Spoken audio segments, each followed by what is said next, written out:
Muito bem, gente. Vamos seguir então nossa série Consagrados, né? Onde nós poderíamos fazer uma série com cada personagem, né? Imagina só a série Jesus dá a vida inteira, né, guys? Só uma série chamada Davi daria então muito tempo, mas nós estamos trabalhando principais personagens para nos trabalhar os principais pontos de consagração para nós aprendermos a como sermos pessoas consagradas, né? Então hoje nós vamos falar do Davi, do famoso rei Davi, como título Os 3 P's da consagração, baseado em Davi. Quem já leu todo o livro de Salmos, erga a mão? Glória a Deus aí, ó. Quem já leu toda a Bíblia, erga a mão? Olha, glória a Deus, está aumentando, glória a Deus, fico feliz por isso aí. Isso é muito bom, hein? Muito bom. Quem que já se identificou com algum salmo de Davi? Marcelo, aquele que ele fala, destrua os meus inimigos, quem já se identificou? Não devia. Mas o Davi é muito legal, que a maioria dos salmos ele que escreveu, mostrando o quanto que ele era íntimo, que ele era de fato sincero com Deus. Eu poderia escolher vários e vários salmos, mas eu peguei um apenas para nós encontrar esses 3 pontos que nós vamos trabalhar hoje, que é Salmo 27, 1 ao 14. Vamos lá então? O Senhor é a minha luz e a minha salvação, a quem eu temerei? O Senhor é meu forte refúgio, de quem terei medo? Quando homens maus avançarem contra mim para me devorar, eles, os meus inimigos e os meus adversários, é que tropeçarão e cairão. Ainda que um exército se acampe contra mim, o meu coração não temerá. Ainda que declare guerra contra mim, mesmo assim estarei confiante. Uma coisa pedi ao Senhor e a buscarei, que eu possa habitar na casa do Senhor todos os dias da minha vida, para contemplar a bondade do Senhor e buscar a sua orientação no seu templo. Pois no dia da adversidade, Ele me guardará protegido na sua habitação. No abrigo da sua tenda me esconderá e me porá em segurança sobre um rochedo. Então a minha cabeça será erguida acima dos inimigos que me cercam.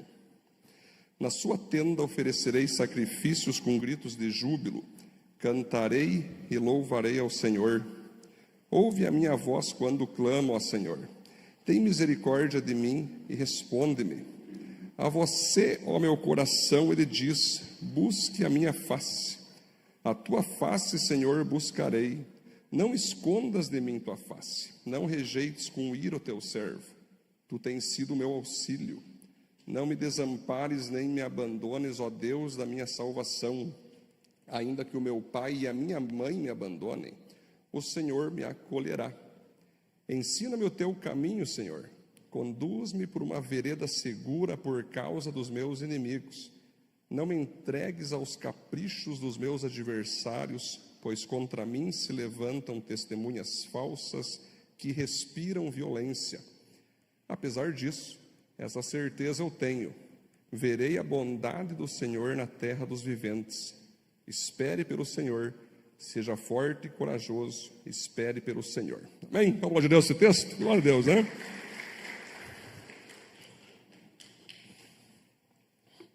Glória a Deus.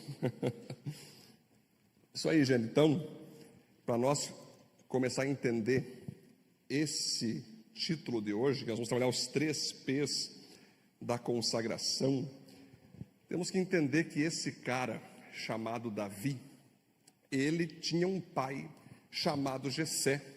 O Jessé tinha um pai chamado Obed. Obed tinha um pai chamado Boaz. Ruth e Boaz vão lembrar da história.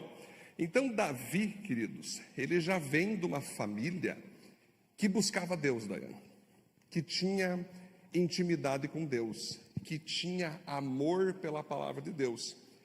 O que Davi recebeu logo no nascimento dele como principal herança da sua família, não foi 1 milhão na conta, não foi um carro, não foi uma casa, não foi nada material, foi uma herança espiritual. Eu não sei que você pensa quando você tem filhos, então? Como que você pensa na questão do legado, né, Pedro? Às vezes a gente pensa, eu tenho que trabalhar, porque eu tenho que deixar o mundo um lugar melhor para os meus filhos. Aí esquece de fazer o filho melhor para o mundo. O mundo piora e o filho piora junto, né? Então, na verdade, Jessé, Igor, ele não se preocupava em deixar um mundo melhor para o seu filho. Ele se preocupava em deixar um filho melhor para o seu mundo. Então, Davi, queridos, ele desde pequeno foi ensinado por seu pai as Escrituras, a presença de Deus, a oração, a importância da palavra. O que acontece? Davi, então, ele passa o tempo e ele, então, começa a cuidar das ovelhas do seu pai. Quantos anos Davi tinha quando começou a cuidar das ovelhas do seu pai? Dos 10 anos, ali entre 10 e 14, Jessé já tinha uma função que o seu pai deu, Milene, de trabalhar, que era cuidar das ovelhas dele.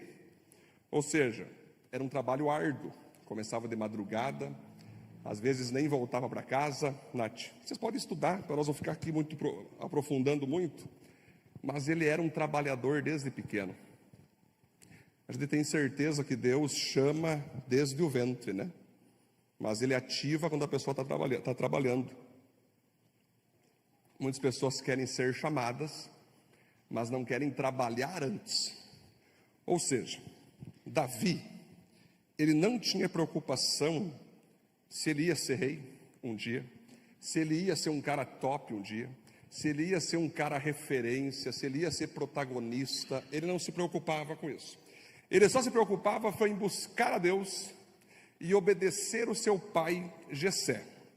Então, nós vamos perceber que em dado momento chega um profeta chamado Samuel. Ele tinha então entre 12 e 14 anos.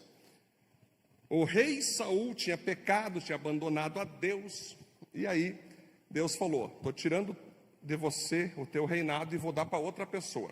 Todo mundo achava que seria um cara pronto, Cássio, um cara grande igual Saul, um cara de mais de 40 anos, um cara pronto. Mas não, ele tinha entre 12 e 14, Samuel chega na casa de Jessé e pede: bem, eu estou aqui porque Deus mandou, Paulo, eu ungir o próximo rei de Israel.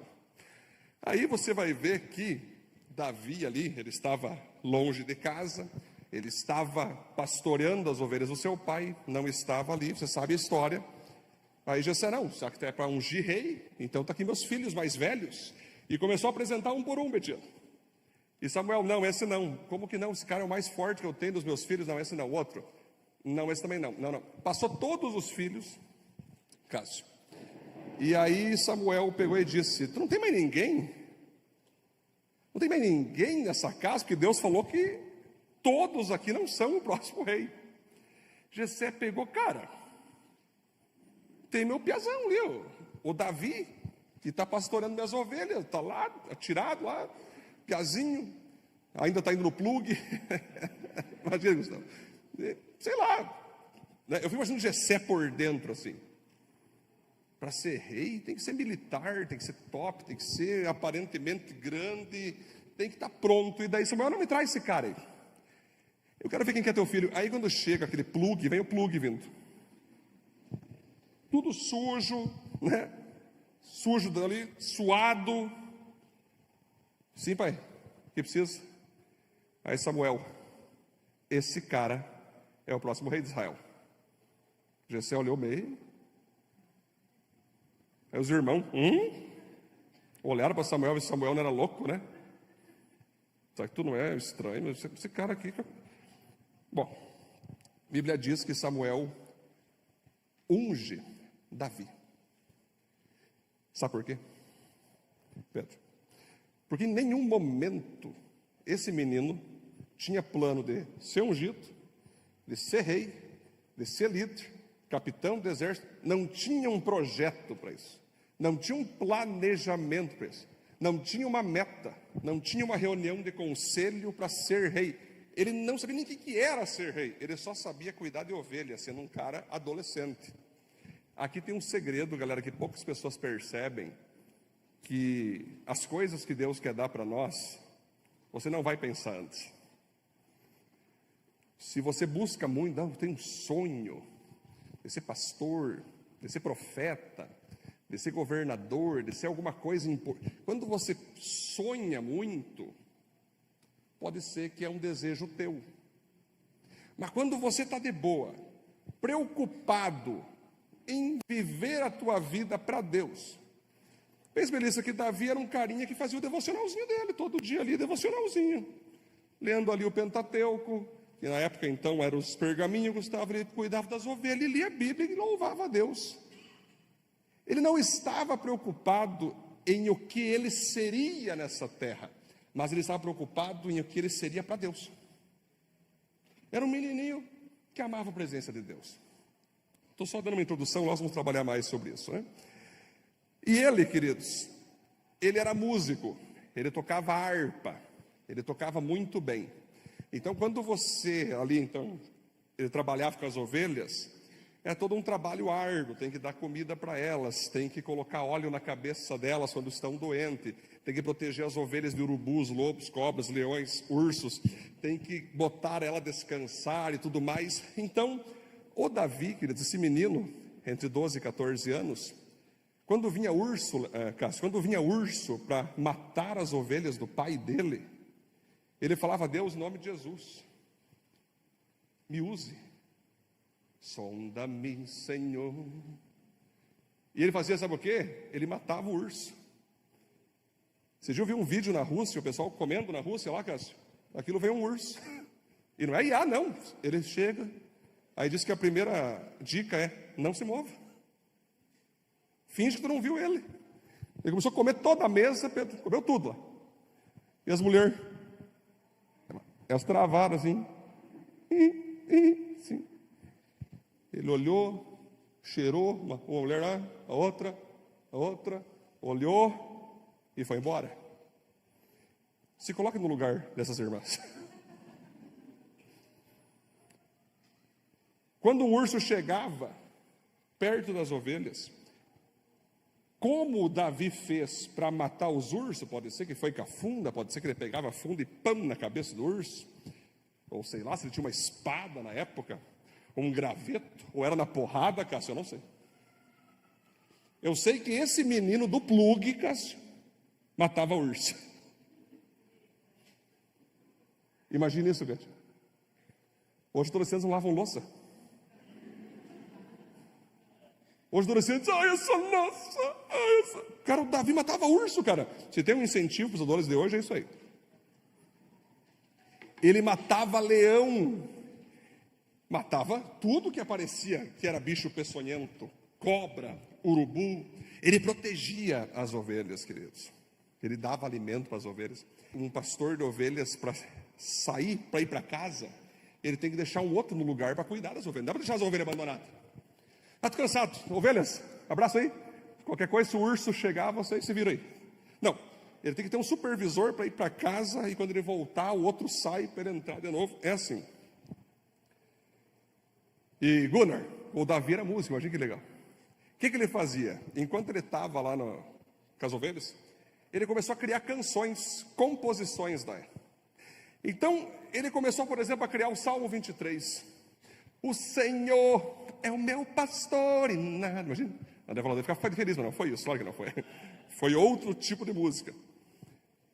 E ele falava assim: Senhor, vou fazer uma música para ti aqui.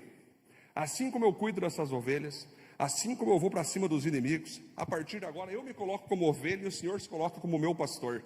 O Senhor é meu pastor e nada me faltará. Ele me faz sentar em verdes pastos. Gente, o Salmo 23 você já conhece. É uma canção. É uma música. Então ele foi registrando nesse tempo de busca a Deus os principais salmos dele. Por causa disso, Ana, sabe quem ficou possesso? Quem ficou possuído? Saul estava possesso porque desobedeceu a Deus e ninguém sabia o que fazer.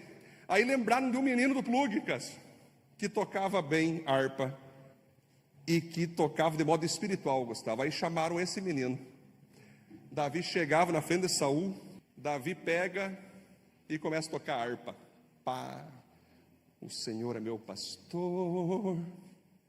Vai saindo o demônio, vai saindo o demônio. Saul era liberto dos demônios, Patrick. Patrick que gosta do soldado Patrick, desse assunto, Patrick, é top. Só tocando harpa. Esse dia o Patrick me mostrou um vídeo maravilhoso da ação de Deus em meio a uma operação policial. Nitidamente Deus entra ali. Então Davi tocando, Pedro, Saul, o demônio saía. Assim que ele começou a surgir, usando a música. É isso que eu falo a vocês, gente. Davi não era rei, Davi não era nada na parte de classe social, mas ele era, Napa, cheio do Espírito Santo, cheio da presença de Deus. E quando ele tocava, algo acontecia. Ou seja, já pensou, cara, você pensando nesse ano da consagração, né? Essa série Consagrados, você botar o pé num lugar, só de tu chegar, o ambiente já mudar. Já parou para pensar nisso? Já pensou tu chegar num lugar, só de tu abrir a boca, a galera já começa... O que está acontecendo aqui? Tem algo estranho aqui. Você só fala, já dá um impacto. Davi já estava sendo assim. É interessante que em dado momento, esse rei então Saul vai para a guerra e se levanta um cara chamado Golias, 3 a 4 metros de altura, do exército dos filisteus. E aí ia dar uma guerra entre filisteus e israelitas ali. Mas o Golias chegou, viu, não precisa de guerra entre nós, para que morrer tanta gente? Vamos fazer o seguinte: pegue o soldado mais forte teu aí, Saul, e vem para cima de mim. Se eu perder, todo o meu povo será teu escravo. Agora, se o cara que lutar comigo perder, vocês todos serão escravos meus. Saul, corajoso, só um pouquinho, tempo. Saul, grandão, gigante por fora, mas por dentro totalmente ninguém. Tipo aquela do Sansão, né? Grandão, mas a cabeça do tamanho de um feijão. As músicas de criança falam mais que os adultos do que as próprias crianças, né? E aí, queridos, Golias ficou esperando o Saul e seus guerreiros por 40 dias e ninguém se prontificava. E ninguém se colocava para enfrentar o Golias. E ninguém tinha coragem de bater de frente com o Golias. Aí Jessé fala: Davi, vai dar uma olhada nos teus irmãos, que estão lá no início da guerra, lá, vê como é que eles estão lá, dá uma olhadinha. Davi pega e vai lá, e vê Golias. Vocês não são, não sei o quê, vocês são fracos, cadê o cara tal? E Davi olhou: calma aí, quem é esse incircunciso? O plugue, Cátia, estamos falando de um menino de 15, 12 a 14 anos. Quem é esse filisteu aí, incircunciso, confrontando o nosso Deus vivo? Aí o irmão mais velho dele ali, Pedro: tá, sai fora. O que tu quer aqui? O que eu quero aqui? Meu pai mandou eu vir aqui ver como é que vocês estão, mas agora eu me deparo com um cara desse aqui, confrontando o Deus vivo, vocês todos altos, fortes, guerreiros, com medo. Aí ele falou: eu vou aí derrotar o Golias. Aí foram no Saul. Saul, sabe aquele cara que toca harpa, que expulsa teus demônios quando tu está em processo? Esse cara, esse menino do plugue, quer derrotar o Golias. Aí Saul falou assim: sério? Pois é, mas nós estamos tão ralados que se eu não tentar alguém, não tem ninguém com coragem. Todos os homens lá, barbado, senador, presidente da república, sei lá o que era que tinha ali. Bom, chama ele. Menino, tu é músico. Nós sabemos que tu toca bem, que tu cuida da ovelha, mas agora, bater num cara desse aí, eu me preocupo.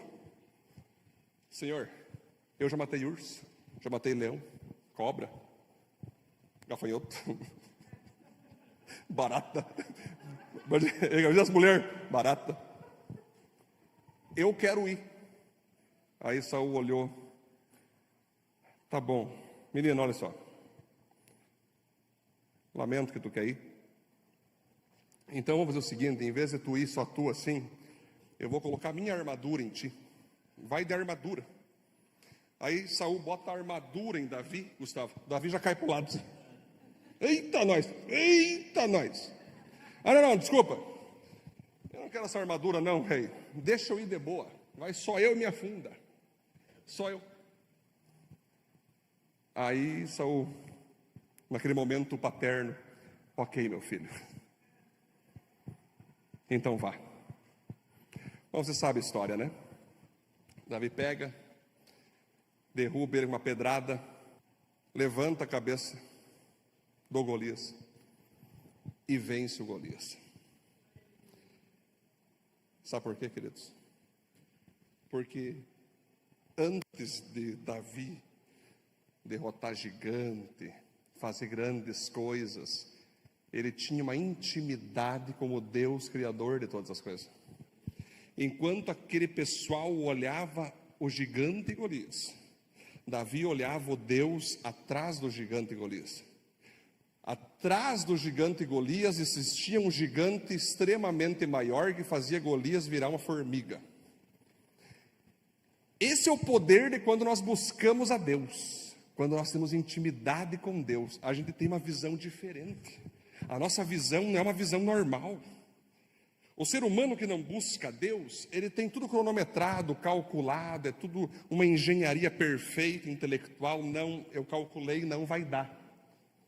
Não, eu percebi, não vai dar. Mas Deus, ele pega e olha, e mostra aquilo que você não viu. Sabe onde é que eu consigo isso, Fran?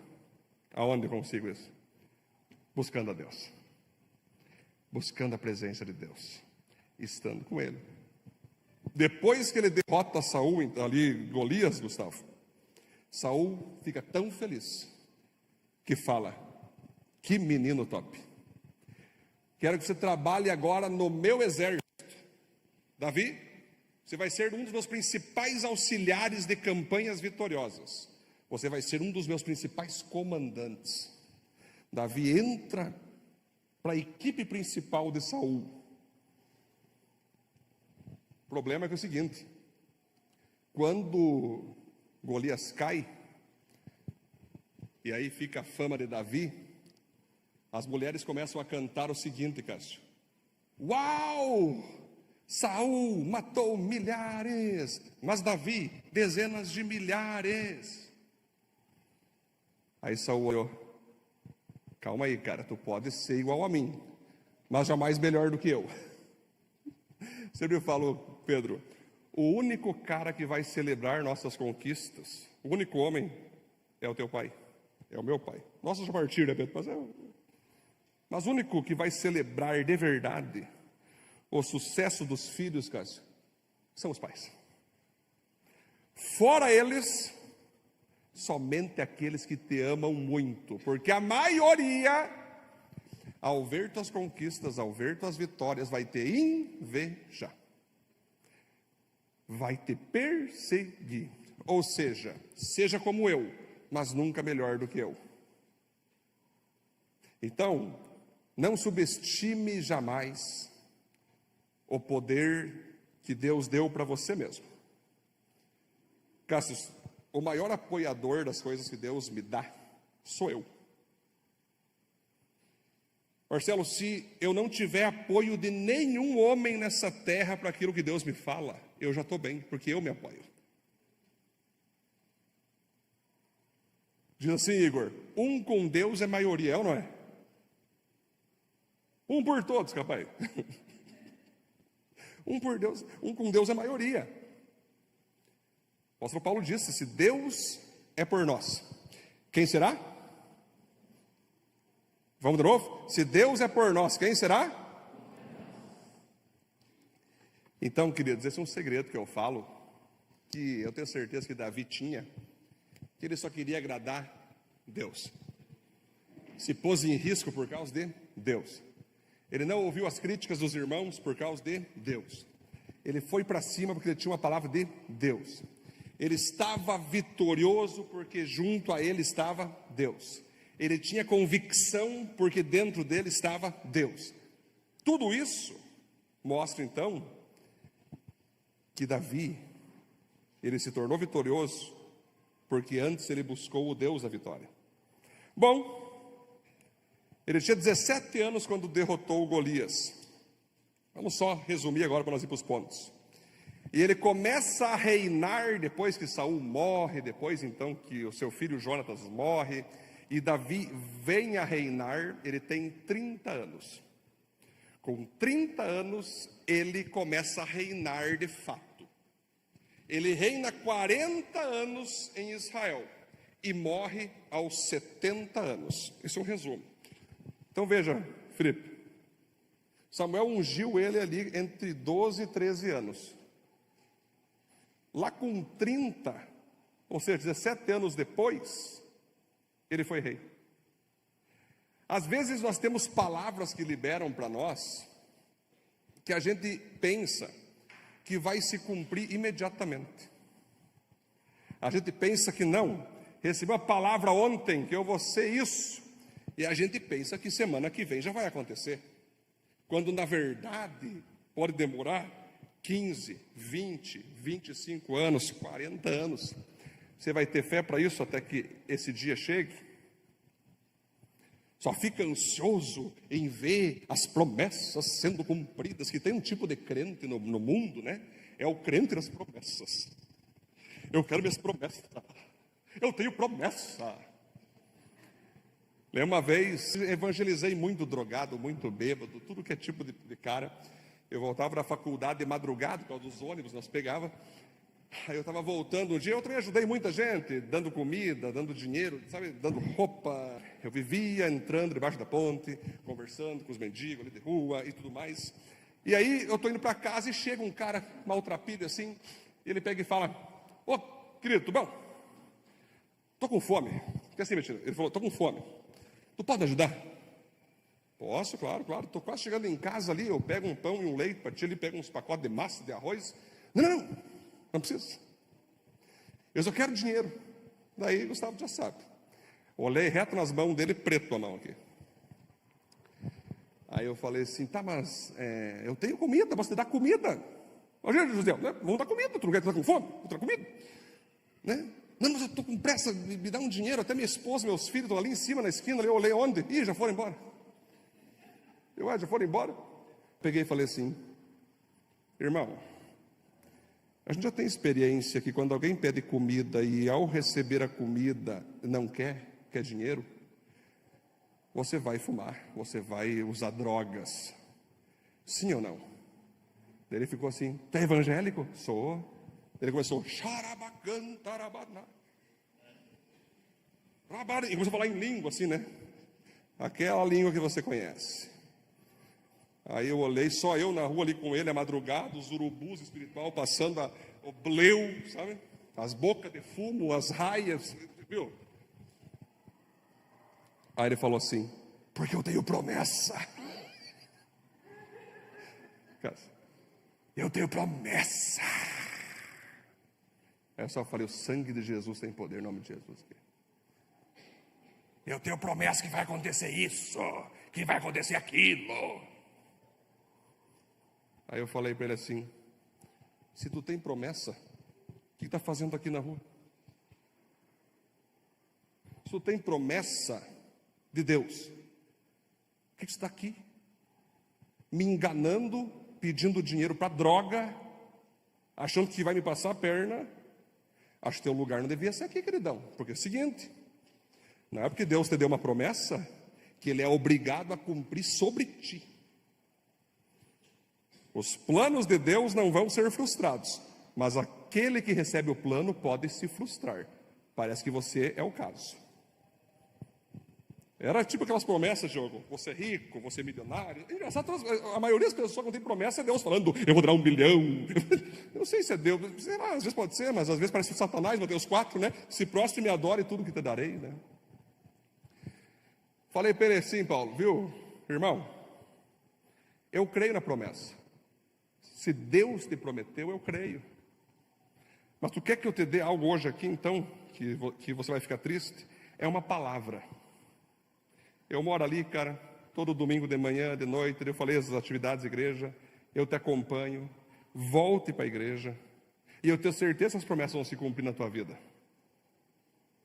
O que ele fez, Cássio? Sai fora. Já que tu não vai me ajudar, dane-se. E saiu. Mas existe o crente da promessa. Ele gosta da promessa, mas odeia o Deus da promessa. Gente, quem está em Deus, quem ama Deus, não está nem aí se Deus prometeu ou não prometeu. Entende, Napa? É que nem aquele cara que quando chegar no céu, ele está esperando ruas de ouro. Tá, mas se não tiver rua de ouro, daí? Bom, senhor. Pô, achei que ia ter uma coisa mais top, imagina. Cara, se vai ter rua de ouro, Gustavo, se vai ter, cara, eu não estou nem aí que vai ter lá. Eu quero é estar lá. Sendo livre do quinto do inferno, já está ótimo, cara.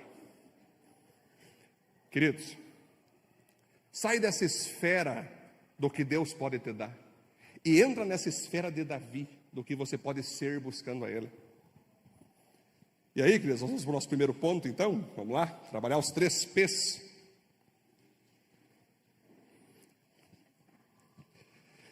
Os 3 P's, então, que aprendemos em Davi é, primeiro P, presença.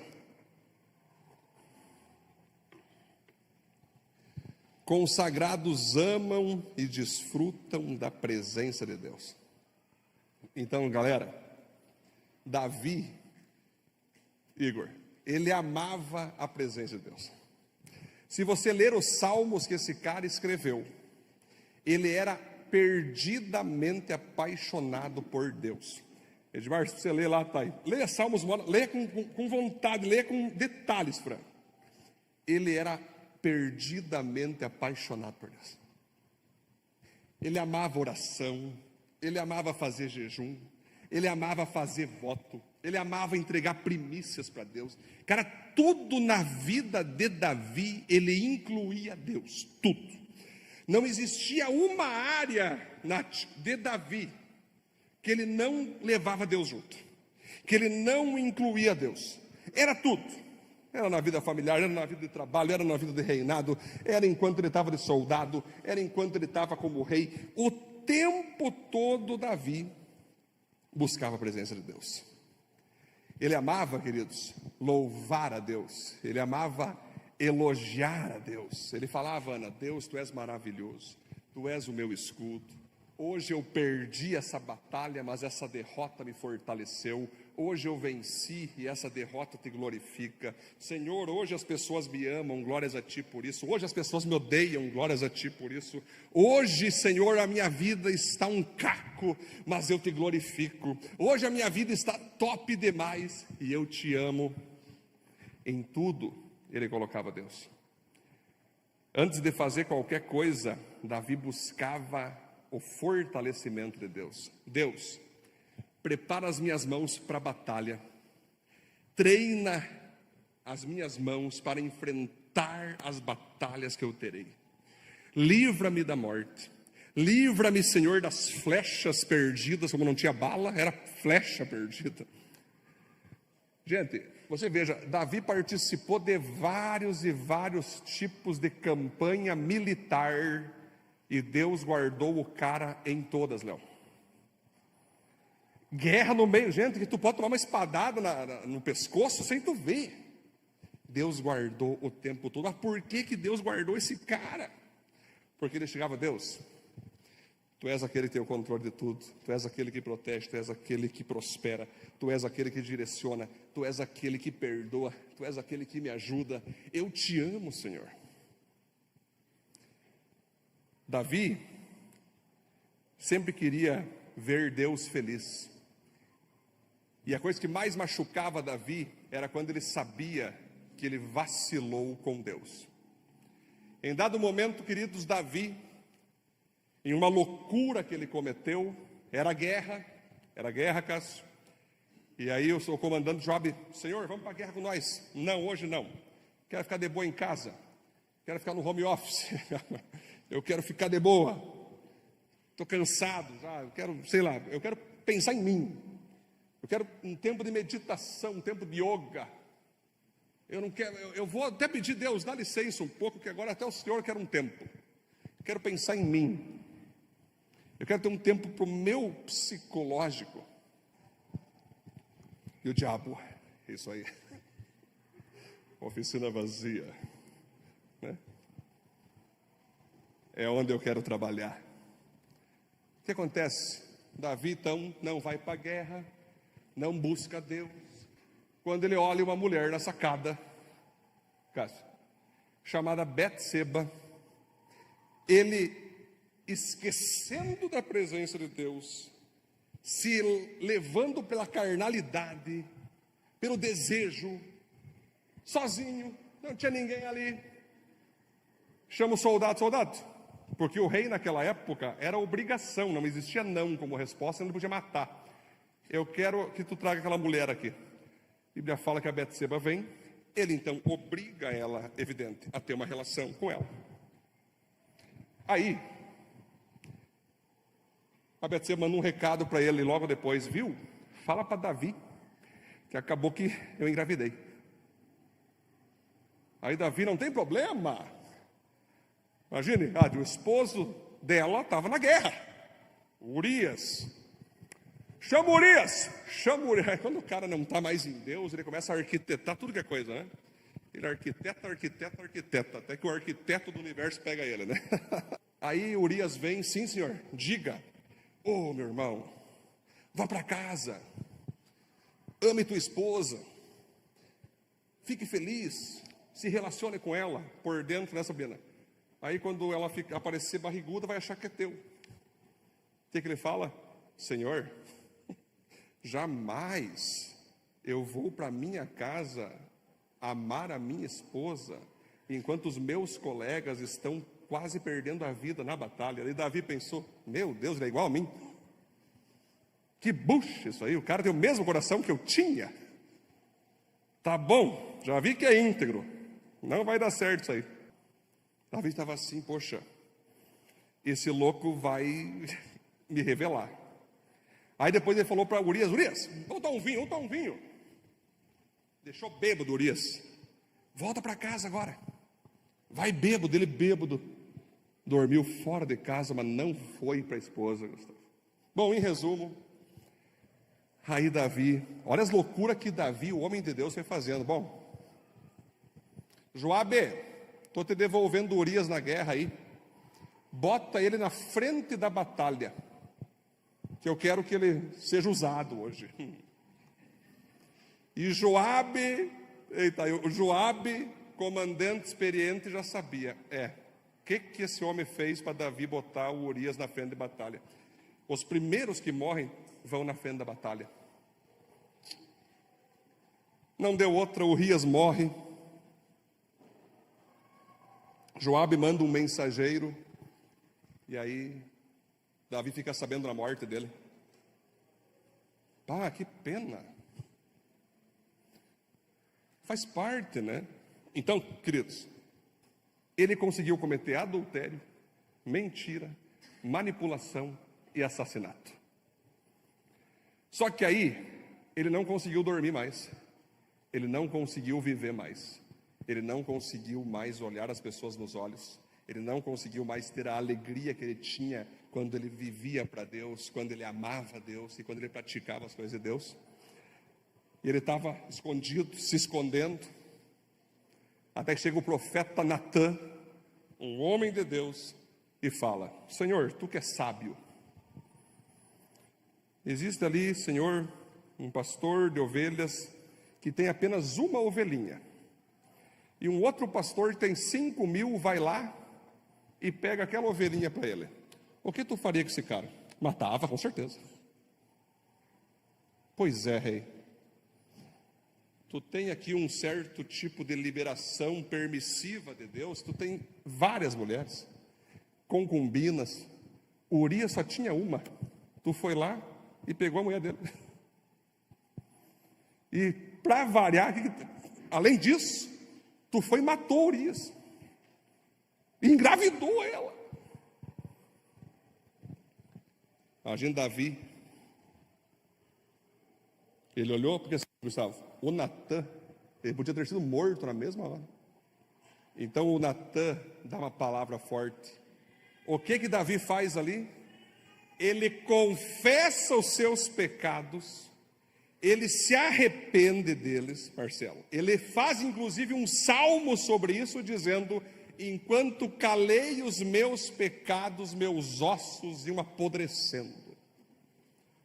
Mas quando eu confessei, eu me tornei livre. E eu falei: Senhor, de todas as coisas que eu perder, que eu jamais perca a alegria da tua salvação. Hoje nós temos um outro tipo de crente, que quando peca, Igor, só vira a página. Ah, eu não fiz nada, não adulterei não, tá tudo certo, ninguém sabe, né? Só vira, é o crente Gustavo do vira a página. Pastor, eu quero só virar a página, eu só quero virar a página, pastor. Quantos covardes chegam para mim: pastor, vamos virar a página. Aí eu fico esperando o cara confessar o pecado, confessar a transgressão. Mas não, vamos virar a página. Queridos, Deus, Ele não aceita tu só virar a página. Ele quer que você mostre a página do que você fez, aonde você errou, aonde você pecou. Abra para uma pessoa de Deus, receba o perdão e abandone o seu pecado. A confissão de pecado era uma prática que Davi fazia, porque ele não queria deixar Deus triste com ele. Existe um texto, Gustavo, que Paulo falava que tinha mulheres na época dele que viviam estudando as Escrituras, mas nunca chegavam a conhecer a verdade. Existe uma geração, uma turma aí, no meio cristão, eu chamo de joio, né? Que o trigo e o joio crescem junto, Márcia, não tem como tu pegar e mandar sair o joio. O trigo e o joio crescem juntos, são muito parecidos. Mas é a turminha que peca, esconde e vira a página e não confessa. Peca, esconde, vira a página e não confessa. E geralmente essas pessoas são as supremas espirituais.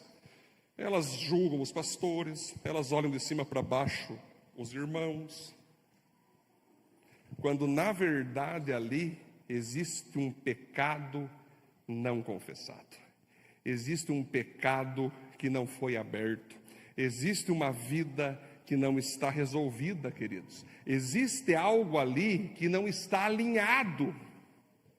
Aí a pessoa, ao invés de abrir, ela se protege, ela bota muros e se protege, apontando o dedo para todos, mas não jogando para fora o que está afastando ela da comunhão de Deus.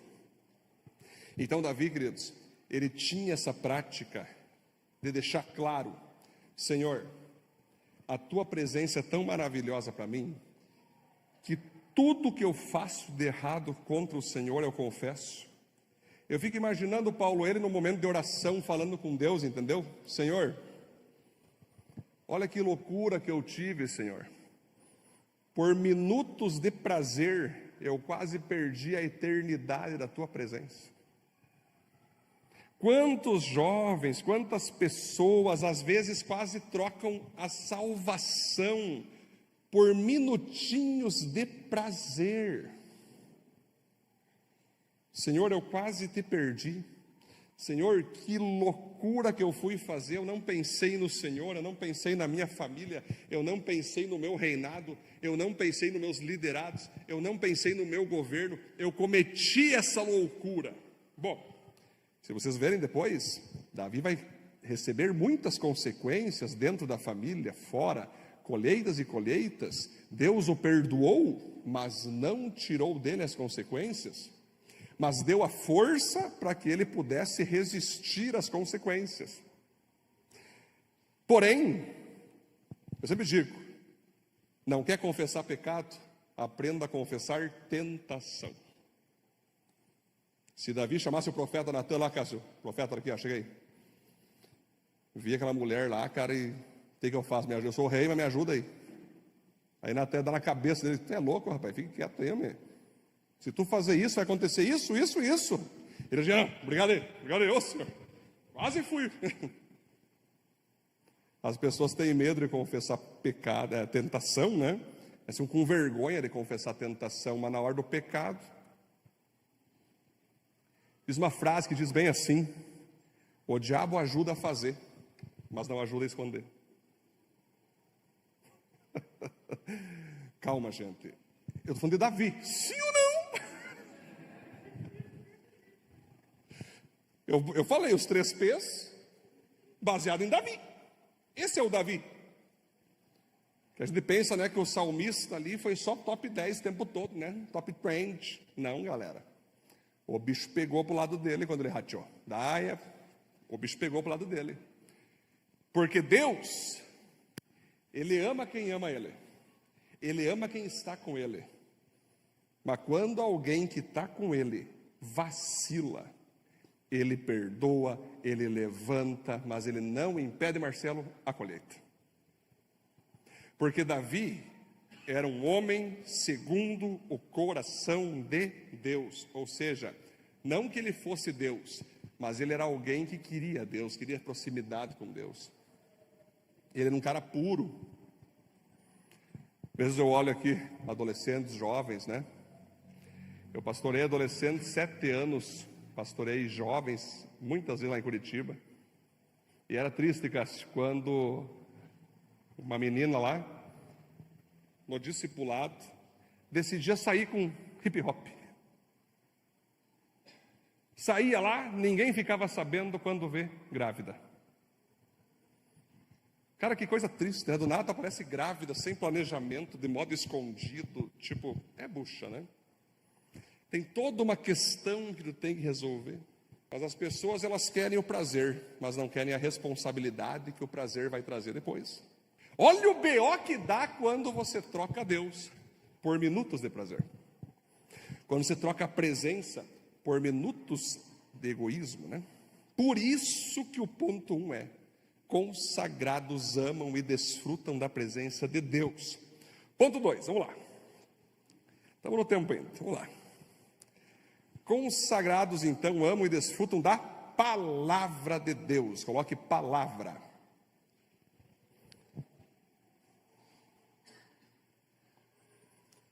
E aí, nós vamos perceber que se você ler lá sobre no Salmo 119, o maior salmo da Bíblia, ele começa do início ao fim, Nath, elogiando a palavra. A palavra é luz para o meu caminho, a palavra é meu escudo, a palavra é minha proteção, a palavra é água para mim beber, Marcelo. A palavra é fogo para me aquecer, a palavra é como uma floresta para me trazer ar, a palavra é o pão que me alimenta, a palavra é o próprio ser de Deus falando comigo. É na palavra que eu conheço a presença de Deus. É a palavra que me mostra o Deus que eu sirvo. É a palavra que apresenta o que Deus gosta, o que Deus não gosta, o que Deus se agrada, o que Deus não se agrada. É na palavra de Deus que eu sei a vontade dEle, que eu sei o que é coisa do diabo, o que é coisa do homem, o que é coisa de Deus. É na palavra dEle que eu consigo ter o direcionamento para minha vida pessoal, familiar, conjugal, minha vida ministerial, minha vida profissional. É na palavra dEle que eu sei como que Deus quer que eu lide com a minha alma, com o meu espírito, com o meu físico. A palavra de Deus me mostra a presença de Deus.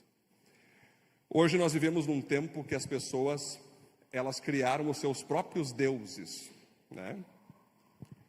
Elas formatam um ser que faz as vontades delas, um ser que aplaude tudo o que elas fazem, um ser que não condena seus erros. E Ana, elas chamam eles de Jesus Cristo. É uma formatação mental de alguém que essas pessoas chamam de Deus, dão o nome de Jesus Cristo, e muitas vezes falam: o Espírito Santo falou comigo. E às vezes, Igor, não é. E como a gente sabe que não é? Quando está fora dos princípios da palavra de Deus. Jesus, com a mulher samaritana, está conversando com ela. Aí ela fala do poço, aqui os judeus que vêm, os samaritanos que vêm, aí Jesus fala, viu, está chegando o tempo, e já chegou, que os verdadeiros adoradores adorarão ao Pai em espírito, ou seja, com paixão de dentro, mas pautado na apresentação das Escrituras e em verdade. Cada vez mais, Gunnar, vai ser cada vez mais difícil nós adorar ao Deus da Bíblia. Porque o diabo hoje na terra, ele percebeu que bater só não adianta. Então agora ele está espiritualizando as pessoas em suas ações, Fran.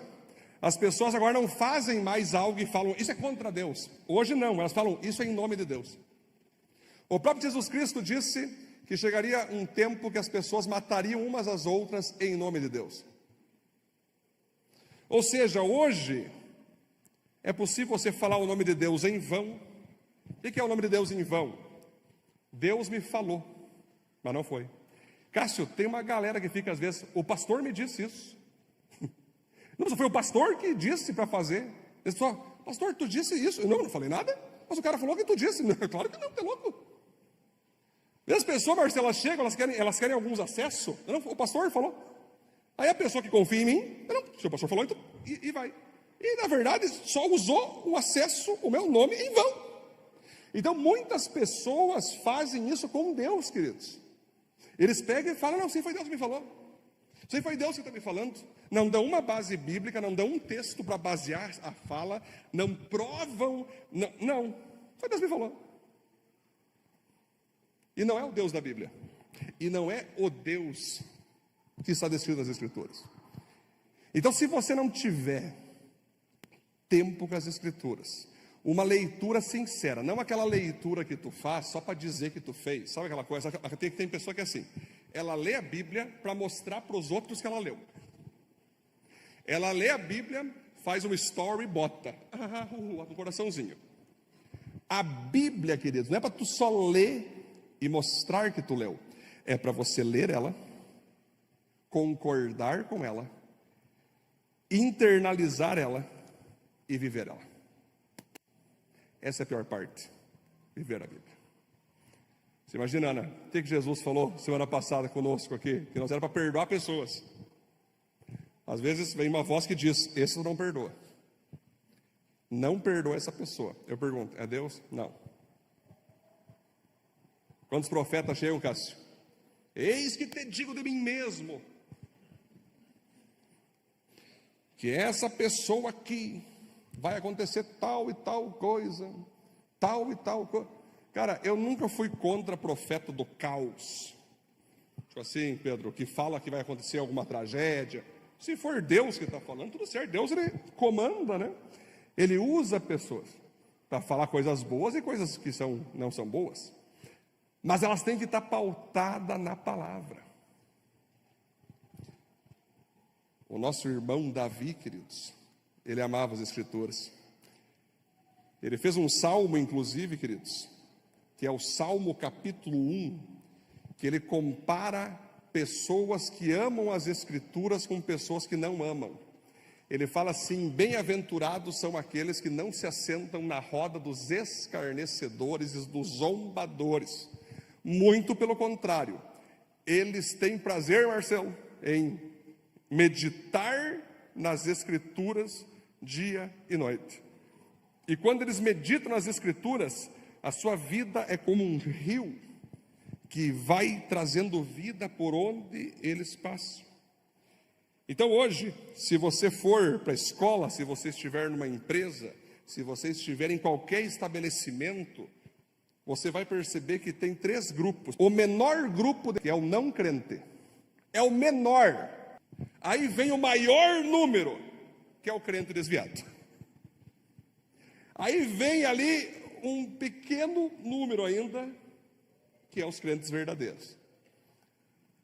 Aí, tu se reúne, você vai ver esses crentes desviados, falando de pornografia, falando de besteira, fumando, bebendo, planejando coisas erradas.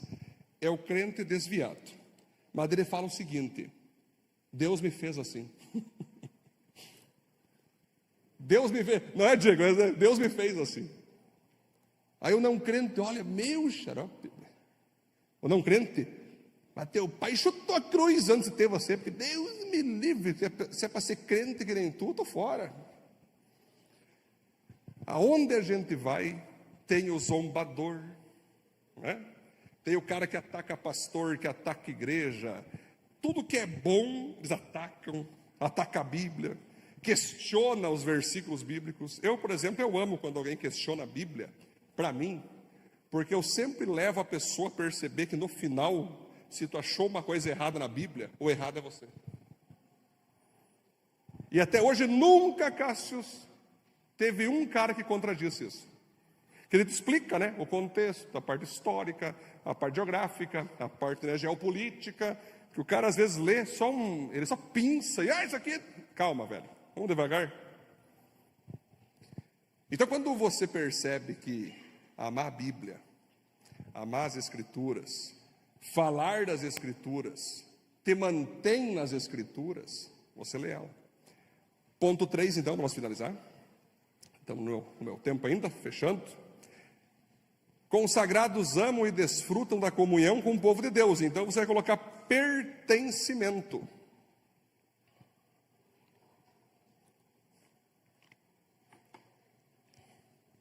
Então, cara, isso aqui é muito legal. Diogo, ele ama a presença de Deus.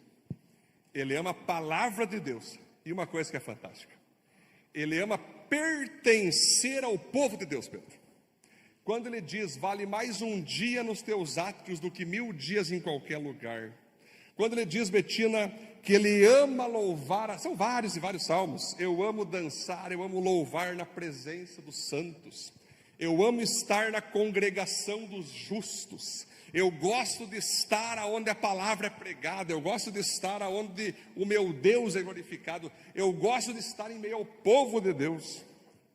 E na época dele, era tabernáculo, né? Eles tinham ali então o Pentateuco, através de sacerdotes, através de levitas. Uma vez por ano eles iam para as festas anuais. O principal culto dele nessa época era com seu pai Jessé, com os familiares. Só que Davi, ele amava estar diante do povo de Deus. Ele amava estar com o povo de Deus. Ele amava pertencer ao grupo que se identificava como o povo de Deus. Dizem assim, né, que a voz do povo é a voz de Deus. Coloca na tua guia assim, a frase correta: a voz do povo de Deus é a voz de Deus. Não é qualquer pessoa que fala, não é qualquer grupo que se une que significa então que Deus falou através desse grupo, não. A voz do povo é a voz de Deus. É interessante que quando você vai ver, pensando nos dias de hoje, Cássio, a importância da igreja, né? A importância de nós estarmos domingo, vindo com a família, colocando os seus filhos no kids, ficando aqui, louvando a Deus, ouvindo uma palavra. Aquilo que a gente chama de domingo é dia de igreja, porque é interessante, quando você começa, tinha toda uma questão ali das feiras que existiam, e dali que as vendas que tinha, né, Pedro? E daí tinha então a segunda-feira, terça-feira, quarta-feira, tinha quinta-feira, sexta-feira, o sábado, que a princípio então era para ser o descanso, e o domingo então, que era para ser o dia do Senhor. É interessante isso, as pessoas, a maioria delas, elas acreditam que o primeiro dia da semana, Milene, é segunda-feira. Mas senão seria primeira-feira. O primeiro dia da tua semana, que tu mais deveria se empolgar, que tu mais deveria consagrar, se chama domingo. Rodrigo, o domingo é você estar disponível, cara. É você, cara, é o dia de igreja. É o dia que eu quero levar minha família para a igreja. É o dia que eu quero estar louvando ao Senhor na congregação dos santos. É o dia que eu quero estar louvando ao Senhor diante dos justos. É o dia que eu quero receber aquela palavra semanal. É o dia que eu quero cumprimentar os meus irmãos. Eu separei, eu consagrei o domingo como dia do Senhor. O meu primeiro dia da semana é teu totalmente, da tua família, Senhor. O que acontece, cara? Hoje, as pessoas, claro, quando você tem uma viagem, você me fala, gente, né? Quando você tem um compromisso, quando você está doente, você não pode se deslocar, tudo certo, o Senhor entende. Mas muitas pessoas, elas, por qualquer coisa, elas já pegam, eu não vou no culto hoje, eu não quero ir. Betina, pede para elas fazer isso na segunda-feira na empresa delas. Eu não vou trabalhar hoje, faz isso. Estou com dor de cabeça, faz isso. Hein? Não. Por que na tua empresa você não tira um dia de folga para tratar tuas dores e na igreja assim? Sabe por quê? É porque na empresa tu ganha dinheiro. É porque na empresa tu ganha salário. E aqui morre o teu discurso. Eu estou mal domingo, eu não consigo ir na igreja. Opa, tem um dia, tem um trabalho aí. Quanto que dá? Eu faço 500 a hora. Eu sempre digo assim, queridos, que quem quer dá um jeito, quem não quer inventa uma desculpa. E você não tem falta de tempo, você tem falta de prioridade. Essa história de agenda cheia, escuta o que eu vou falar, estou finalizando minha palavra aqui, finalizando. Paulo, todo ser humano tem agenda cheia. Pode ser cheia de mequetrefismo, pode ser cheia de preguiça, pode ser cheia de ociosidade, pode ser cheia de maldade, pode ser cheia de soneca, pode ser cheia de trabalho, pode ser cheia de Deus. Esse negócio, a minha agenda está cheia, sim, está cheia de mequetrefismo, está cheia de um monte de coisa que talvez não deveria estar tão cheia dessa parte, né? Às vezes Deus quer derramar água, né? Se essa xícara tivesse pedra, tivesse terra, tivesse areia, e eu tentasse encher de água, a água ia cair tudo para fora. O que eu tenho que fazer então? Essa agenda cheia de mequetrefismo, eu teria que tirar pedras, tirar terra, tirar tudo, limpar a xícara e botar água. Se você não tem tempo com Deus, tempo com o povo de Deus, paixão por estarmos juntos, o que está acontecendo dentro do teu ser emocional? O que está acontecendo dentro do teu espírito? Que pedras, que terras que possuem ali? O que te empolga mais? Gente, isso aqui não é uma questão, pastor, tu fala isso porque tu é pastor. Gente, Cássio, eu vou repetir, eu já amava a Deus com toda a minha força e não me converti. Quando eu me converti, meus irmãos, eu amei a Deus com toda a minha força, com toda a minha alegria. Eu queria para mim Deus, eu queria para mim a presença de Deus. Então essa questão de amar a Deus com todas as forças, não está no meio de uma classe social, numa classe profissional, isso vale para todos. Eu amar a presença, eu amar a palavra, eu amar pertencer ao povo de Deus, vale para você e vale para mim. Domingo é dia de igreja. Domingo é dia de você se preparar para vir, mas você também convidar pessoas. Tu traz um familiar, você traz mais alguém. Gente, nós pregamos, nós falamos, você diz a presbítera Cátia, falamos do evangelismo, né, Cátia? Que bonito que é isso. É você preparar o domingo para você vir e também para trazer um familiar, para trazer um amigo, para trazer pessoas, para que logo elas também façam parte e pertençam ao nosso grupo, né? Conclusão então, vamos lá. Amar a Deus, sua palavra e sua igreja é o segredo daqueles que permanecem firmes e fortes na fé cristã. Então, queridos, vocês reparem que Davi nos ensina que buscar a Deus, a sua palavra, estar em meio ao povo de Deus, não é só uma questão de, que legal, eu vou buscar a Deus. Não, é uma questão que você acaba sendo protegido, sendo fortalecido, sendo guardado. Você protege a tua família dos golpes do mundo, dos golpes de Satanás, dos golpes do demônio, dos golpes da carnalidade. Você guarda a tua vida na presença de Deus. Você guarda a tua vida na palavra. Lembra que o próprio Davi diz: escondi a tua palavra no meu coração para não pecar contra ti. Quando você entende esse tripé, você vence. Vamos ficar em pé, por gentileza. Glória a Deus, aplaudir a Deus sua palavra. Glória a Deus, isso aí. Queria que você fechasse teus olhos.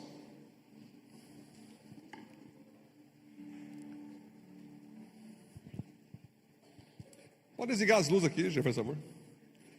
Queria que você fechasse teus olhos, por gentileza. E talvez você está aqui pela primeira vez na igreja, ou você tem vindo na igreja várias vezes, e você ainda nunca teve um pacto com Deus de buscar a presença dEle. Você talvez nem entregou a vida para Jesus ainda. Você não tem valorizado a presença, você quer mais a presença de Deus. Se você que está aqui nunca ainda entregou a vida para Jesus, mas deseja entregar essa noite, não precisa vir para frente, você vai fazer um sinal com a tua mão. Se você deve entregar a vida para Jesus, ou talvez você acabou se desviando, mas quer voltar para Jesus essa noite. Ergue tua mão onde você está, apenas ergue tua mão. Amém. Amém, glória a Deus. Amém. Mais alguém, queridos, que deseja entregar sua vida a Jesus, voltar para Jesus? Só faz um sinal com tua mão, nós vamos fazer uma oração. Amém. Lá atrás vi também, glória a Deus. Aqui também. Glória a Deus. Eu também vou querer orar por cura nessa noite, como eu falei com vocês. Nós vamos estar orando todo domingo por cura, seja física, seja emocional, seja espiritual. Se você tem alguma doença, alguma coisa incurável, algo que você está em tratamento, pensa onde você está, apenas ergue a tua mão. Glória a Deus. Coloque a mão no teu coração, tuas duas mãos, com muita fé. E eu quero então que todos repitam comigo essa oração. Senhor Jesus, eu te glorifico, eu entrego minha vida a Ti, eu volto para o Senhor, e peço agora, que o Senhor me cubra com o Teu sangue, me enche com o Teu Espírito Santo, me enche da Tua presença, da Tua palavra, e que eu venha pertencer ao Teu povo, amar estar diante do Teu povo, em nome de Jesus, amém. Vou aplaudir a Deus por isso, glória a Deus. Queria então que você que pediu oração por cura, coloque suas duas mãos no coração. Pedir para a igreja erguer as mãos para cima também, para quem não colocou esses pontos de oração. Nós vamos orar por cura agora, por esses irmãos e irmãs que levantaram suas mãos. Senhor, em nome de Jesus, Pai, Tua palavra diz que esses sinais acompanhariam aqueles que crescem em Teu nome. Curas de enfermos, libertação de demônios, libertação de enfermidades, dons de línguas, e tantas maravilhas seriam feitas. Esses irmãos que ergueram suas mãos, essas irmãs, Deus, que estão com algum problema físico, que o Senhor sabe qual é esse problema, problema emocional, espiritual, o Senhor sabe exatamente o que essa pessoa está vivendo agora. Pedimos, Espírito Santo, toca agora nesse corpo, arranca essa enfermidade agora dessa pessoa, em nome de Jesus, para louvor da Tua glória. Se for algo no espírito, Deus, algum demônio, alguma maldição que atacou essa pessoa, nós expulsamos agora em nome de Jesus Cristo. Se for algo na alma dessa pessoa, Deus, se está levando ela a depressão, crise do pânico, ansiedade extrema, nós declaramos agora, Deus, cura total sobre essa pessoa, sobre esse irmão e sobre essa irmã. Derrama do Teu sangue, purifica, justifica, santifica, Senhor. E nós queremos ver todo domingo aqui pessoas salvas, reconciliadas, curadas, libertas e transformadas em nome de Jesus. Amém, amém, glória a Deus.